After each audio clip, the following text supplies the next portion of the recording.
कलिपुरुष का गेम कैसे पलट गया? कलिपुरुष क्यों नहीं पहचान पा रहा है भगवान कल्कि को? क्या है इल्यूमिनाटी का सत्य?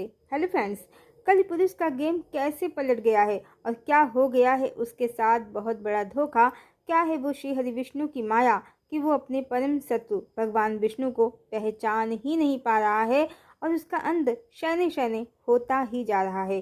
क्यों उसका अंतकर्ता धरा पर सशरीर उपस्थित है, फिर भी वो उसको पहचान नहीं पा रहा है।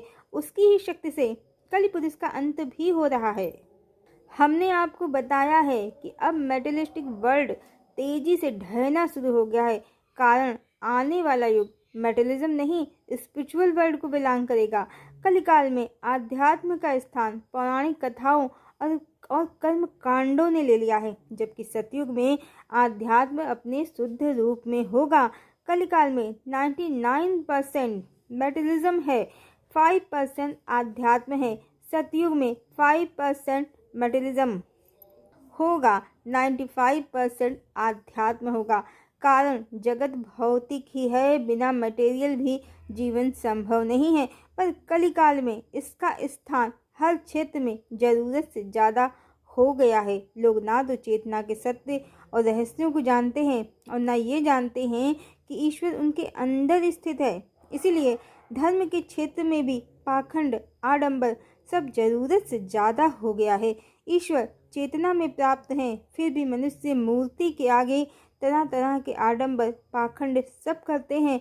भक्ति का बढ़ चढ़कर प्रदर्शन करते हैं, जबकि प्रेम और भक्ति अत्यंत गुप्त विषय है। मूर्ति पूजा इसीलिए आवश्यक है कि हम ईश्वर से स्वयं को कनेक्ट कर सके, अपने भावों को व्यक्त करने का माध्यम बना सकें। पर आज मनुष्य तरह तरह के चढ़ावे, तरह तरह के कर्म कांड करते हैं ईश्वर को प्रसन्न करने के लिए, जबकि ईश्वर उनकी स्वयं की चेतना में बैठे सब देख रहे हैं। आत्मा ही साक्षी है। भाव मनुष्यों में समाप्त हो गए हैं, आडंबर शेष रह गए हैं। मूर्ति पूजा मात्र माध्यम है ईश्वर से कनेक्ट होने का, ईश्वर की प्राप्ति नहीं है। ये ईश्वर की प्राप्ति स्वयं में ही होगी। ये सब कलिकाल की काली माया का प्रभाव है। जब चेतना के द्वार ही बंद हो गए, मनुष्य अपने अंदर बैठे ईश्वर को बाह्य जगत में ढूंढने लगे। इसीलिए कलिकाल में इतने पूजा स्थल हैं। हर धर्म, हर पंथ के कारण स्वयं की चेतना का ज्ञान नहीं है। यदि ज्ञान होता तो आज धर्म के नाम पर जो लड़ाइयाँ हो रही हैं वो नहीं होती। मूर्ति पूजा गलत नहीं है। अपने ईश्वर की सुंदर से सुंदर मूर्ति बनाना बहुत सुंदर विचार है, पर सत्य को ना देख पाना कलिपुरुष, कलिदानो, कलिकाल की काली माया है। सत्य स्वयं में है। जितने भी धर्म हैं इस समय धरा पर, वैदिक काल में एक भी नहीं थे। कारण मनुष्य तब एक ही धर्म का पालन करते थे, वैदिक सनातन धर्म, जिसका लोप ही आपसी वैमनस्य का परम कारण है। वैदिक सनातन धर्म क्या है? पंचतत्वों जल, वायु, अग्नि, आकाश, धरा, जिन्होंने मनुष्यों को और अन्य प्राणियों को संभाल रखा है, उनकी रक्षा करना, उनकी पूजा करना, उनके प्रति कृतज्ञता का भाव रखना, सब में एक ही चेतना को देखने की दृष्टि होना, प्रकृति देवी और मातृसत्ता, प्रकृति देवी और मातृसत्ता का सम्मान और संरक्षण करना। इतने सारे धर्म और पंथ हैं इस समय पृथ्वी पर एक भी इसका पालन नहीं करते हैं। वास्तव में ये धर्म ही नहीं है, ये मात्र धर्म का ढोंग कर रहे हैं और संपूर्ण धरा पर कलिकाल की माया से असुरों का शासन व्याप्त हो गया है। पहले भारत भूमि पर असुरों का शासन नहीं था, पर इस समय सभी भारतवासी इन्हीं को फॉलो कर रहे हैं। असुरों का स्वभाव, उनकी विवाह पद्धति कैसी है? मांस और मदिरा का भक्षण करना, अनेक संबंधों में लिप्त रहना, वस्त्रों को अस्त व्यस्त तरीके से, कटे फटे तरीके से पहनना, साथ ही आभूषणों का भी सही ज्ञान नहीं होना। पश्चिम में स्त्रियां लगभग नग्न ही रहती हैं। वस्त्र और आभूषण भी भारतीय संस्कृति से तो बिल्कुल भी नहीं मिलते हैं, बल्कि उधर ना तो वस्त्रों को बनाने ना पहनने की विधि ही विकसित हुई है। स्त्रियां भी पुरुषों जैसे वस्त्र पहन लेती हैं और टांगों को खुला ही रखती हैं। आभूषण के नाम पर टेढ़ा मेढ़ा कुछ भी डाल देती हैं। उनकी विवाह पद्धति यस और नो के साथ और फिर चुंबन इत्यादि के द्वारा पूर्ण हो जाती है और ज़्यादातर कुछ सालों के बाद नया विवाह भी कर लेते हैं। अक्सर उनकी संतानों के कई पिता कई माता होते हैं। मुस्लिम भी ऐसे ही हैं। बस वहाँ स्त्रियों को भोग की वस्तु समझकर पूरी तरह ढक कर रखा जाता है और मांस मदिरा और अनेकानेक संबंधों और हाँ ना कबूल कबूल तलाक तलाक के साथ इनका संबंध बन जाता है, टूट जाता है। तो सभी धर्म समान हैं, ये तो बड़ी मूर्खता वाली बात है। आम भी पेड़ है, बबूल भी पेड़ है, पर दोनों का स्वभाव अलग है। एक स्वादिष्ट फल प्रदान करता है, दूसरा चुभ जाता है। कलिकाल में वैदिक सनातन धर्म का लोप हो गया है। आसुरी धर्म इस समय संपूर्ण धरा पर व्याप्त हो गया है और जो भी बुद्धिजीवी चेतना के ज्ञान के अभाव में इस सत्य को नहीं समझ पाते हैं तो वो कहते हैं कि आपस में मिलजुल कर रहिए, सभी धर्म समान हैं। धर्म तो ये है ही नहीं और ये समान भी नहीं है। जीव जंतु कई हैं पर धर्म एक ही है। प्राणी मात्र से प्रेम। बकरी और गाय को खाने वाला धार्मिक ही कहाँ है। संपूर्ण धरा इस समय असुरों से भरी हुई है। यही सत्य है इल्यूमिनाटी का। पर अब आप देख रहे हैं कैसे जल प्रलय अग्नि के तांडव मच रहे हैं। अफगानिस्तान में अभी भूकंप से 800 से ज़्यादा लोग मारे गए हैं। आगे संख्या बढ़ेगी ही। तो कलिकाल का अंत तो प्रारंभ हो गया है। कलि पुरुष ने काफ़ी काली माया डाल रखी है, पर अब परमपिता परमेश्वर धरा पर अवतरित हो गए हैं उसका अंत करने के लिए और सारा गेम पलट गया है। आदिशक्ति ही गेम चेंजर और एक स्त्री ही उद्धारक। इन दोनों वीडियोस को यदि आपने अभी तक नहीं सुना है तो ज़रूर सुनिए। वीडियोस चैनल पर अवेलेबल हैं। इन दोनों वीडियो को जिन्होंने सुन रखा है वो हमारी बात को अच्छे से समझ सकते हैं। इस बार परमात्मा का स्त्री रूप ही फ्रंट में है और उनके द्वारा चेतना के, शिव शक्ति के और राधा कृष्ण के सभी रहस्य प्रकट हो चुके हैं समाज में, जो शीघ्र ही बड़ी संख्या में मनुष्यों को प्राप्त जरूर होंगे। उन मनुष्यों को जिनका सतयुग में प्रवेश पहले से ही निश्चित है, उनके ही पूर्व जन्मों की तपस्याओं के कारण। फिर भी हम आपको इतना अवश्य बता देते हैं, जिन्होंने पहले हमको नहीं सुना है उनके लिए सतयुग में ईश्वर का अर्धनारीश्वर स्वरूप ही प्रतिष्ठित होगा। श्री कृष्ण की रानियां जीवात्माएं हैं। देवी लक्ष्मी का विभाजन विस्तार नहीं, जैसे जामवंत की पुत्री जामवंती, अहिरावण महिरावण, पाताल के शासकों की पत्नी चंद्रसेना जो द्वापर में सत्यभामा थी, रुक्मिणी जो शूर्पणखा का पुनर्जन्म थी, जिसको अपने पूर्व जन्म के संस्कारों के कारण हरण और राक्षस विधि से विवाह बहुत पसंद था, जिसकी ही इच्छा राम के कुलनाश की इच्छा के कारण जब भगवान का द्वापर में श्री कृष्ण अवतार हुआ तो श्री कृष्ण की सभी रानियों के पुत्र रुक्मिणी समेत मदिरा पान करके आपस में लड़कर मर गए और श्री कृष्ण ने भी इन सब से पहले संसार त्याग दिया। उनके संसार त्यागते ही द्वारिका भी डूब गई। सभी इच्छाएं शूर्पणखा की पूर्ण हुईं। कलिकाल में मनुष्यों को चेतना के कोई रहस्य नहीं पता थे। आदिशक्ति के विवाह बंधन में भगवान एक पत्नी व्रती रहते हैं, जैसे सीताराम, यशोधरा, सिद्धार्थ। पर द्वापर में भगवान को ईश्वर कहें या ब्रह्मांड का विधान, उन पर मोहित जीवात्माओं की इच्छा पूर्ण करने के लिए देवी राधा जगदम्बिका से विरह सहना पड़ा और जीवात्माओं की इच्छा पूर्ण करनी पड़ी। अन्यथा यदि उनसे विवाह होता, जगदम्बिका से, देवी राधा से विवाह होता, तो इनकी जीवात्माओं की इच्छा पूर्ण नहीं होती।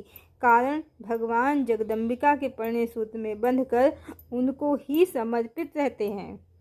सब सत्य कलिकाल में खो गए। परमात्मा का, राधा कृष्ण का अर्धनारीश्वर स्वरूप छुप गया और ईश्वर को बहुपत्नीवादी, मल्टीपल रिलेशन, पॉलीगैमी को सपोर्ट करने वाला समझा गया। यहाँ तक कि इन स्त्रियों के साथ भगवान का कोई प्लैनेट होता है।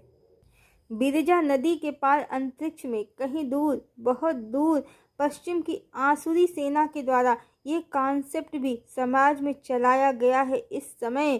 पर दूसरी तरफ पर दूसरी तरफ ईश्वर ने बहुत सारे डिवाइन प्ले भी कर रखे हैं, जिनके कारण समाज में इस समय स्वयं को स्टार सीड ट्विन फ्लेम कहने वाले बहुत से लोग इस समय हैं, जो बहुत हद तक एनर्जी को समझते हैं और इसीलिए जो परमात्मा कहें या भगवान कल्कि अपनी देवी अपनी शक्ति के साथ अवतरित हुए हैं, उनकी ऊर्जा उनके कारण लोगों की स्वतः ही अवेकनिंग हो गई है।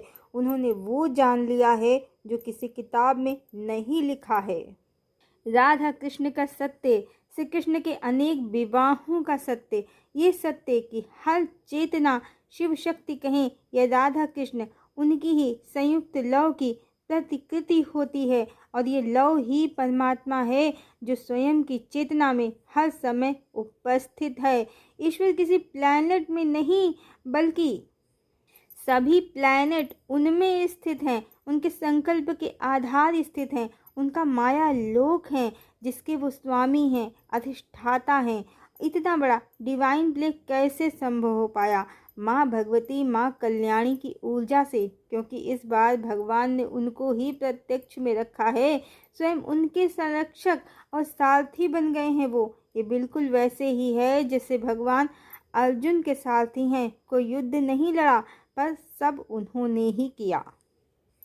इस बार ये युद्ध भौतिक जगत में प्रत्यक्ष नहीं है, लोगों की मनुष्यों की चेतना को जगाना सबसे दुष्कर कार्य है, पर चेतना लोक का ये सत्य माँ भगवती के अवतरित होने के कारण प्रकट हो गया है और चेतना लोक का ये युद्ध माँ कल्याणी ने लड़ा है मात्र मनुष्यों के उद्धार के लिए, उनको 3D जगत के ट्रैप से निकालने के लिए। ईश्वर का सत्य स्वरूप जब तक नहीं पता चलेगा, ईश्वर का सत्य स्वरूप जब तक नहीं पता चलेगा, तब तक स्वयं का सत्य स्वरूप भी नहीं पता चलेगा और तब तक कोई मुक्ति संभव नहीं है। अब इतना जो बता दिया है तो ये समझना आपके लिए बहुत आसान हो गया होगा कि कलि पुरुष क्यों भगवान को नहीं पहचान पा रहा है। पिछले वीडियोस में एक स्त्री ही अवतार उद्धारक, इस वीडियो में हमने आपको बताया कि कैसे कलि पुरुष ने गलत कोडिंग जनरेट की, मनुष्यों को 3D वर्ल्ड में फंसाए रखने के लिए गलत कोडिंग जनरेट की, उनकी मुक्ति को रोकने के लिए। ये आज जो मनुष्य तेरा मेरा मैं ही सब कुछ दूसरे गलत तरह तरह के विचारों में उलझे रहते हैं, नहीं जानते कि सब में एक ही चेतना है, सब में मेरा ही ईश्वर निवास करता है या मैं ही निवास करता हूँ। ये सब कलि पुरुष का काला माया जाल है, यही इल्यूमिनाटी का जाल है जो माँ भगवती के कारण अब टूटने लगा है, कुछ लोगों के लिए ही पर टूटने लगा है। वैसे भी सतयुग में कम लोग ही प्रवेश करेंगे, तो कलि पुरुष ने बहुत सी गलत कोडिंग जनरेट की है। जैसे कलिकाल 4,32,000 वर्ष का है, जैसे कलयुग के अंत में धरती गाय का भेष बनाकर भगवान से प्रार्थना करने जाएगी, तब भगवान कहीं देवताओं पृथ्वी ऋषियों मुनियों की प्रार्थना सुनकर अवतरित होंगे, जन्म लेंगे, बड़े होंगे, तब उससे युद्ध करेंगे, तब उसका अंत होगा। ये सारी कोडिंग उसने ही जनरेट की है और अब वो बुरी तरह से इसमें ही फंस गया है और सारा गेम आदि शक्ति ने पलट दिया है और इसीलिए वो भगवान को पहचान नहीं पा रहा है। कारण स्वयं आदि शक्ति इस बार उसके अंत के लिए अवतरित हुई हैं। ये बिल्कुल वैसे ही है जैसे द्वापर में जब कंस ने देवी देवकी की 8वीं संतान को कन्या के रूप में पाया, पर यही समझा कि कहीं ये तो वो नहीं जो मेरे अंत का कारण है, और जैसे ही उसने कन्या को मारने के लिए हवा में फेंका, वो कन्या दिव्य रूप में परिवर्तित हो गई और अट्टहास करने लगी और बोली, मूर्ख, तुझे मारने वाला जन्म ले चुका है। बस यही कलि दानों के साथ भी हो रहा है। वो ढूंढ रहा है भगवान के पुरुष रूप को, पहचानना चाहता है कि वो कौन पुरुष है जो उसका अंत करता है, पर इस बार अंतकर्ता भगवान का पुरुष रूप नहीं, स्त्री रूप है। द्वापर में जो अधूरा रह गया है, देवी को विंध्यवासिनी बनकर कलिकाल के अंत की प्रतीक्षा करनी पड़ी है, अब वो पूर्ण होगा। कंस ने समझा एक कन्या उसकी अंत करता है, पर वो कृष्ण थे। कलिदानो सोचता है एक पुरुष उसका अंत करता है, पर वो एक स्त्री है। इसीलिए गेम तो सारा पलट चुका है, पर कली पुरुष पहचान नहीं पा रहा है और दिन प्रतिदिन अपने अंत की ओर बढ़ता ही जा रहा है। वर्ल्ड लीडर नेता लोग आपस में उलझ रहे हैं न्यू वर्ल्ड ऑर्डर के लिए। कौन दुनिया में न्यू वर्ल्ड ऑर्डर लाएगा, किसका प्रभुत्व होगा दुनिया पर, कौन भगवान कल की बन जाएगा। नेताओं के पीछे कॉर्पोरेट सेक्टर की एनर्जी है। पॉलिटिशियन और बिजनेसमैन दोनों एक दूसरे को बढ़ाते हैं, उनके अपराधों को छुपाते हैं। पर ये कलिकाल है, जैसे भारत में अंबानी और अमेरिका में मस्क। अब कॉर्पोरेट सेक्टर भी कल्कि बनने की होड़ में लग गए हैं। ये नेताओं को कंट्रोल करना चाहते हैं और नेता इनको। ये सब कलिकाल की निगेटिव एनर्जी है। लेकिन बहुत बड़ा रहस्य स्त्री ही शक्ति है। उसका सम्मान न करना या भोग करना या उपेक्षा करना, तीनों ही मनुष्य के पतन का कारण है। अब जो भारत के पीएम हैं, उन्होंने अपनी संगिनी की हमेशा ही उपेक्षा की है। सालों वो छुपाते रहे उनका नाम, उनका परिचय। प्रधानमंत्री का चुनाव लड़ा तो जसोदाबेन का नाम फॉर्म में डालना इम्पॉर्टेंट हो गया। यहाँ तक कि विवाहित होते हुए भी राम मंदिर में मूर्ति प्रतिष्ठा के कार्यक्रम में वो बिना पत्नी बैठे। ये शास्त्र सम्मत नहीं था। साथ ही स्त्री की उपेक्षा है जो ईश्वरीय न्याय के अनुरूप नहीं है। और अमेरिकी पीएम की 3 पत्नियां रह चुकी हैं और 25 महिलाओं के द्वारा उन पर रेप, यौन उत्पीड़न के आरोप लगाए गए हैं। ये लोग बिल्कुल भी नहीं हैं वो जो न्यू वर्ल्ड ऑर्डर को दुनिया में ला सकते हैं। ये सिर्फ दुनिया को खाक बना सकते हैं। उसके लिए ये जी जान से लगे हैं। स्वयं का प्रभुत्व स्थापित करने के लिए, स्वयं को भगवान सिद्ध करने के लिए। तो कल की वो नहीं होगा जो कॉर्पोरेट सेक्टर से हो या वो कोई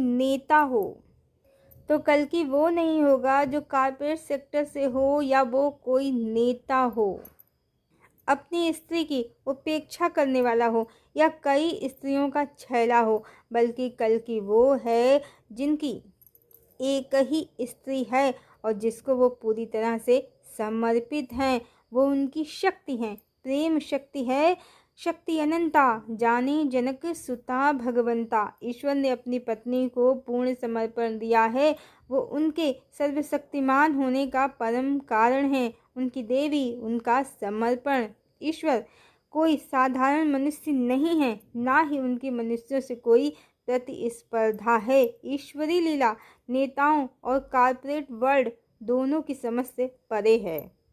हाँ, संत जनों को अवश्य समझ में आती होगी, पर वो संत इस कलिकाल के एक भी बाबा, फेमस बाबा नहीं हैं। और कल की वो हैं जिनके लिए संत रविदास जी ने लिखा है, भारत में अवतारी होगा जो अति विस्मयकारी होगा। ज्ञानी और विज्ञानी होगा, वो अद्भुत सेनानी होगा। जीते जी कई बार मरेगा, छद्मवेश में जो विचरेगा। देश बचाने के लिए होगा एक आह्वान, युग परिवर्तन के लिए चले प्रबल तूफान। हरिओम।